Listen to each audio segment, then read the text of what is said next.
So I have a comedian that I know who has a hard time looking into the camera. So this is something that you and I are talking about right now.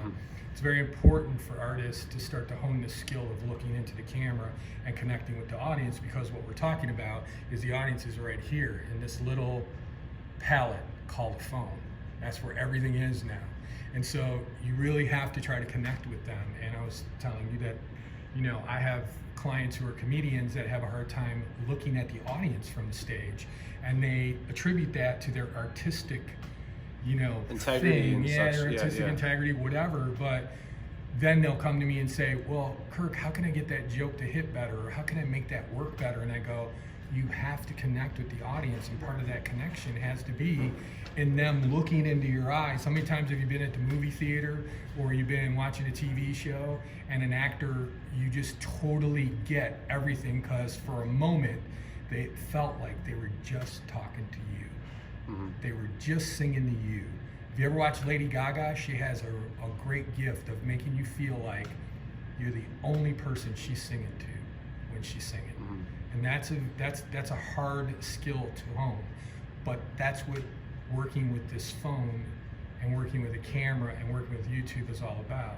It's about continually honing that skill by revisiting, looking at yourself on camera and analyzing yourself like you do with your music, by the way, which you told me in a previous interview, of unpacking and really looking at things and going, okay, what's really working well and what's not working well. And then you take out what's not working well and you put in what's working really well. And then you start building that process until you finally get to the place where you feel, okay, I feel good about this piece now. That makes sense. And I can imagine why, because I relate to that, like not wanting, because like you're looking into a camera, it's not a person. It's a tunnel into a bunch of other people that you're looking into. And I think, yeah, it's a good skill to learn, and at the same time, I think that's also something worth diving into itself. Like, the fact that we have so many connections via a phone and through the screen and everything, and is that truly human or is that not human? And I think a lot of artists, maybe they're not sure if it's a truly legitimate or genuine connection, and so they want to rebel against it, as artists often do. And like, I found myself in a lot of similar boats where I've always hated hearing the phrase like, well, unfortunately, you're gonna have to play the social media game. It's like, I'm not trying to play a game, but at the same time, it's like I'm not in a place to outright dismiss connecting people through one medium over another. But I think it makes sense to have an amount of skepticism. And I think maybe people can relate to that. I'm not sure if I'm making too much sense. You are. Let's just unpack what you just said so other artists who are hearing our conversation can hear the other side. So how long have you been in show business, by the way? Just so they know. Show business. I mean, like, I wouldn't exactly call it show business. How long have you been an artist playing music and delivering your music to an audience? I would say probably about the last 4 years. It's been more so like legitimate. Like, I released an EP. I go to open mic nights. I have played shows. Probably about 4 years is like taking it very seriously. Then before that, I was kind of in my own little world. Not really sure what I was doing, but I was still performing for people and everything. So maybe like, I'd say from 4 to 8 years, something like that. So I'm asking that information so the audience knows our backgrounds a little bit, so they can understand this conversation. So that's very respectable about how long you've been working and doing this. So for the audience, the people who are tuning in who don't know, and they can't see me right now, they're only hearing my voice. So I have 30 years of show business work, of making money as a performer and an artist, and headlining Las Vegas and clubs all over the world. And what you're talking about right now is something I hear a lot of young artists talk about, and it is something I used to say as a young artist before social media even came along. It is trying to hold on to that integrity that you have as an artist and why you got into this business. You didn't get it. Most people don't get into it for money. They get into it because it's in their soul. It's in them. They have to do it. They have to make music. We have to tell jokes. We have to act for an audience, right? And so there's a really, we have a real hard time with art and commerce all the time. I still have a hard time with that, even though I made a living at it.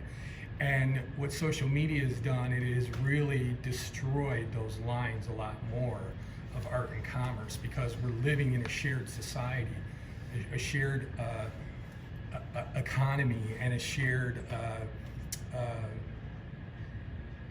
everything is sharing online. And so we can't get away from that. The world isn't going to revert back to where it was before. It is only going to keep moving this train forward more and more and more. And so as artists, you can not embrace that, and eventually, what do you think will happen? I mean, if you don't embrace if you don't embrace the change, then you will not succeed in that way, and then you are going to kind of become obscure to the point of, you can even say not existing, you know, because when things aren't known, it's almost like they don't exist, in one sense. But that is interesting, and you know, I've explored that subject a lot, and like a lot of art that I've gotten into, a lot of people I've like read about and everything. This kind of, it feels like a sterile, like digital kind of thing, and there's like some interview I was watching of like Elon Musk on Joe Rogan, and he said something like, he said that the kind of media that will take off the most, it has the most sensory information, that is tuned into our sensory systems the most, and that makes a lot of sense. And I think it's fair to be skeptical of that, but at the same time, yeah, you don't want to try to like force a certain principle where it's only going to shoot you in the foot. And I had this talk with a friend of mine about Spotify recently, where I was like, I don't want to put my music on Spotify because I don't like Spotify, and he said like, yeah, but like Spotify is not going to really get hurt by you not putting your music on there. The only person who's going to get hurt is you not putting your music on there, because people won't be able to hear it. And I thought that was a very fair point.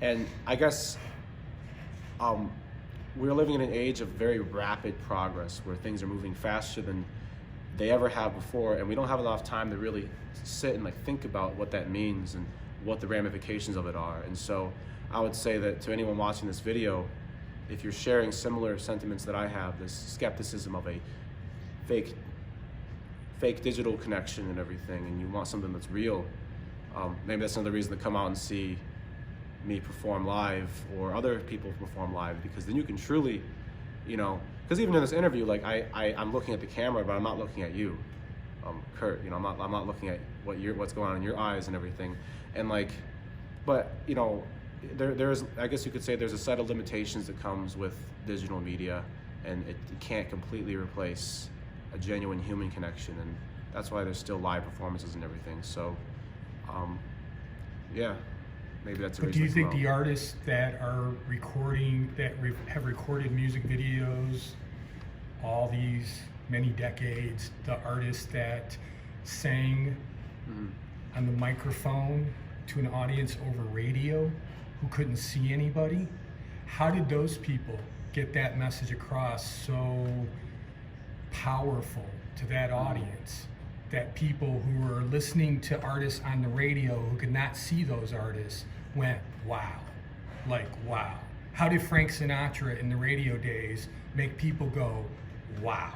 It wasn't just the singing, it was how he sang and how he connected when his voice left his mouth and hit that microphone, because Frank Sinatra had a way of being able to see that audience and talk to them even if they weren't there. And that's what vlogging is about. It may not feel comfortable now, but over time, when people vlog and they keep doing it and they keep unpacking this part of themselves in front of an audience, that becomes the most honest part, the part that you're talking about, that separates us from technology and brings us back to this human condition about who we are and why people should follow you. And a perfect way to illustrate this point, I think, for me to say to you is, Ford hired Annie Leibovitz recently, the greatest photographer in the world, to promote the Lincoln Continental. And you know what they did? They just paired her up with 4 young people and sent them out on a road trip in a Lincoln Continental. And what did she do? She just took pictures. And what did they do? They just told stories. Because as Seth Godin, marketing genius for social media, says, marketing is no longer about the things we make, but about the stories we tell each other. And that's what we've just done here with this. It is, I don't want to just see somebody play music and strum on a guitar. I want to hear the story behind what that song was about and what was in your head. And you gave me that in telling me a dream and telling me how the process works. Isn't that what people who are sitting out in the audience, who will never be musicians, by the way, who may never be born with this kind of talent or may never be a comedian, or, I mean, public speaking is the greatest fear people have above death. Did you know that? Above death? I did not know that. Above death. So you Public are speaking. more fearful of standing in front of people and talking or singing or just sharing yourself than you are of death. Huh. So think of that for a moment, and that is why we learn to do this and connect with people. That's a good perspective to share. You know, because I've typically looked at like marketing and advertisement with kind of disdain because I see it as psychological manipulation to get people to buy things they don't need. I would not disagree with you on that. I don't think a lot of people would disagree with you on that. It's like, so I don't want to be guilty of doing the same thing, but at the same time, it's like you maybe not to say that vlogging is a weapon, but like digital media, you can use it as a tool, and you can use tools for good or evil. And unfortunately, a lot of people, as soon as this technology comes out, there's no hesitation to use it for what I would say a corrupt purpose. But a lot of people are kind of hesitant to use it for a good purpose, perhaps. So yeah, there's an argument to be made that don't hesitate, just communicate in any way. And you know, because like what makes one form of communication more legitimate than another? Is it that like, do I have to be talking to you person to person, like in the same room? Is that legitimate? What about talking over the phone? Is that not legitimate? And so yeah, that is a good point, where whatever way you can reach across the aisle to people, it can all be beautiful. And it's also fair to be skeptical of it and to kind of question things, and because you really should do that, because sometimes you can unintentionally not be doing the right thing. I think people see this a little more ominous, like you just described, Yeah, like than it really is. This eye in the tower, eye in the sky. Well, I mean, there's that aspect of it, but I'm just trying to look at it from an entertainment standpoint of us as artists, and there is no real difference between this and 10 microphones around you in a studio, or you know what I mean, like in the old days of Frank Sinatra, or 10 cameras sitting around you, right? Around you, taking up every aspect of your profile and everything, and watching you play. And the artists that are able to really get that message across, really do it. You know, I'm watching old Johnny Carson episodes, by the way, because I lost a lot of my memories. So I'm starting to like really analyze my art now. And when you watch old episodes of The Tonight Show or Letterman or even Conan, and you see the comics and the artists who come on those shows, and the ones,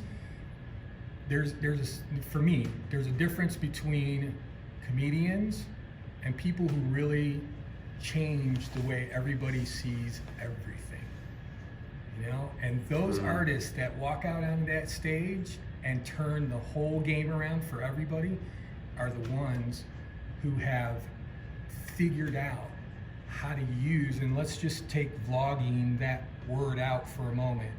They have figured out how to tell their stories to people in the most personal way through this medium. And using that medium, using the tool. Yeah, that makes a lot of sense to me. And you know, because you compared it to recording in a studio, which even that I've kind of had the skepticism, is this fake and everything, but at the same time, I think it's just a different shade of the artist. You know, like there's a live version of an artist and there's a studio version of the artist, and you get maybe like when live you're getting maybe a more lively expression of them, a more jovial kind of version, and then in the studio you're getting something more intimate, and then with vlogging that can be another layer to this, as you say, the story you're telling. So yeah, I can see that. I definitely see that as legitimate. And this is a different world of entertainment than somebody like me has experienced, because I didn't have social media as a young artist like you. I didn't have to do that. So when my shows were over with, unless you were invited back to the green room, then you didn't get to know me. There was no way to get to know me. I did the show. I didn't want to get to know the audience. I really didn't. I was there to do a job and perform for them. And that whole ball game has changed now, right? And so now the audience really wants to get to know you on social media, and that is the reason that's that ecosystem we were talking about earlier of, you know, social media feeding into your live show, because people want a reason to want to get out of their house and leave their big screen TVs and, you know, Uber Eats that'll deliver food to their door and all of that to go out and see somebody live. Why would I do that? And I think the reason that people do that is they get to know artists now on a very personal level. And then they come out to a show to go, okay, yeah, I really want to see this. I want to hear more. I want to learn more about this. That reminds me of artist. something, actually. So I might draw an analogy. So there's a period of time where I got into torrents, the Pirate Bay and everything when I was younger, and it blew my mind that I could basically download as much movies and music as I could. And in doing so, because before, if I wanted to listen to music, I had to go to a record store and buy a CD. If I wanted to see a movie, I had to go buy tickets to see the movie, buy a DVD perhaps, and you had to be more selective. You couldn't take as many risks in what you watched because you think, oh, I don't want to spend my money on something that I would not really enjoy. But then I had everything at my fingertips, and it almost made me kind of get bored with art, and it made me kind of like, there's a good and bad to it. I think the bad is that you kind of like take it for granted, all this art that you can just get for free.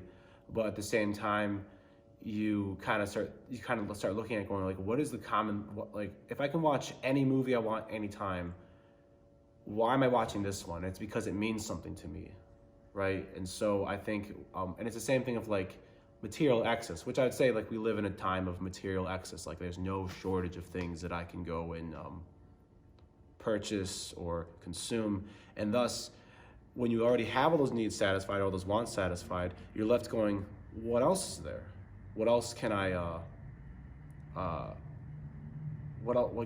is there any deeper meaning to this?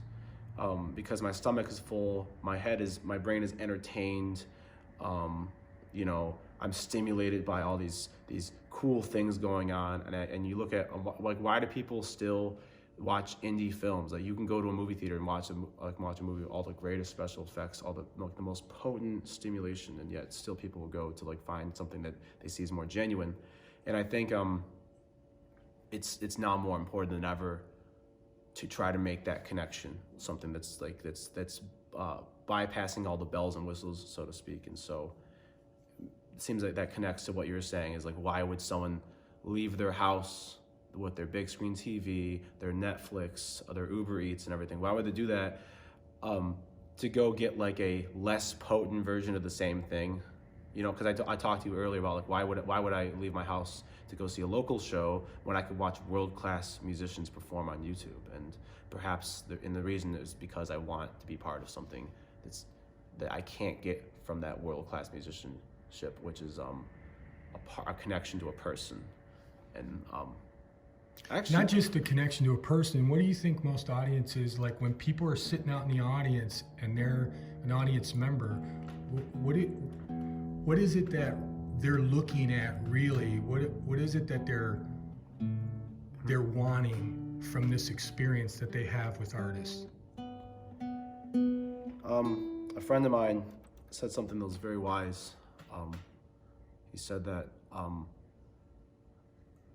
a lot of performers don't realize that it's not about your catharsis, it's about the audience's catharsis. They have to really be able to have their own emotional fulfillment through you, and they have to be able to relate to you. And so it seems like something like that. And there's another analogy I kind of was thinking of, is that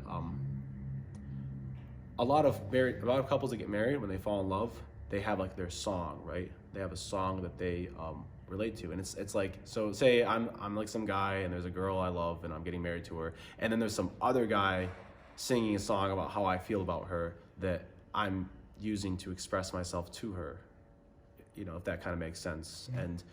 And I think artists maybe express things that other people don't really have the words for, don't have the music for, and maybe they're trying to get something out of that as well. And yeah, you know, speaking of this, I could play another song if you'd like to hear it. I have a song that's related to. I would. We're going to wrap this up and then we'll Okay. start another video. But I think to close out what we're talking about here, for me, I think what most people want when they come see an artist, even when they tune in to see an artist online, is in this noise that we're talking about and everything that you said. I totally agree with you. I think when it all boils down to it, people want to dream. They want to dream again. They want to be able to escape all the things that happen in their lives and all the problems that are happening and all the scariness that happens in the world today. Like everywhere you turn, there is something that is telling you that something horrible may happen to you. You know, your kids can get shot at school and you can this and that. It's just absolute madness. I think sometimes people just, they look at artists and go, this is my opportunity to be able to escape with somebody who really understands me, understands, they feel the same way I do. That's why in your elevator pitch, which you did so well, you really spoke to the audience and said, if you're like me, like here's what I'm like. Here's how I feel about art and I feel about music. And if you feel the same way, then that's why you should be following me. That was a perfect thing to do. I think that's a perfect way to say it, because I think that's ultimately why people will come out of their house and come to a show, because they go, that person helps me dream. You know, it's interesting too, because I found out there's considerably more people who are like me than I originally thought, and that's been a source of optimism and hope for me. And that's the beauty of art, isn't it? That you actually find out more about yourself than you ever thought you would before. Thank you for this really wonderful conversation. Thank you. Tell everybody where they can see you again. Oh, I'm on YouTube as Jason O'Day Music, and then you can also find me on YouTube as Nkanu, and then you can find me on Facebook if you'd like.